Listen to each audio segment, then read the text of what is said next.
आहे चटपटीत कैरीचं लोणचं करणार आहे. चिरून घेऊया. 4 आंबे घेतलेत चिरून, तोतापुरी आंबे घेतले ते 2 जरा आंबट आंबे घेतलेत चिरून घेतले. इथं मी तेल घेतले,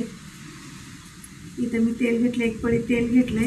इथं तिखट घेतले 2 चमचे तिखट, थोडंसं अर्धा चमचा साखर घेतले, धनेपूड घेतले, जिरेपूड घेतले, हिंग घेतले अर्धा चमचा, मीठ घेतले चवीनुसार. इथं मी 3-4 चमचे मोहरीची डाळ विसरले ते सांगायला.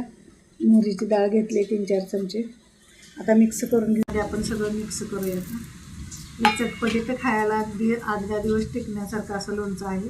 आणि थोडंसं 1 पळीवर तेल घातलेलं आहे. याला चांगलं मिक्स करून घेऊया याच्यामध्ये. बघा किती छान मस्त कलर आलेला, एकदम चटपटीत असं झालेलं आहे आपलं लोणचं. अगदी 15 दिवस सहज असं टिकतं हे लोणचं खायला. बघा आपलं झटपट आणि चटपटीत असं लोणचं आपलं तयार आहे. अगदी 15 मिनटात तयार होणार. बघा आपलं झटपटीत आपलं लोणचं तयार आहे. आपण आता भरणीमध्ये भरून घेऊया. एकदम स्वच्छ अशी भरणीमध्ये ठेवायचं आहे, म्हणजे आपलं जास्त दिवस लोणचं आपलं टिकू शकते. माझं चटपटीत लोणचं बघा करून तयार आहे. माझी रेसिपी आवडली तर लाईक करा, शेअर करा, सबस्क्राईब करा.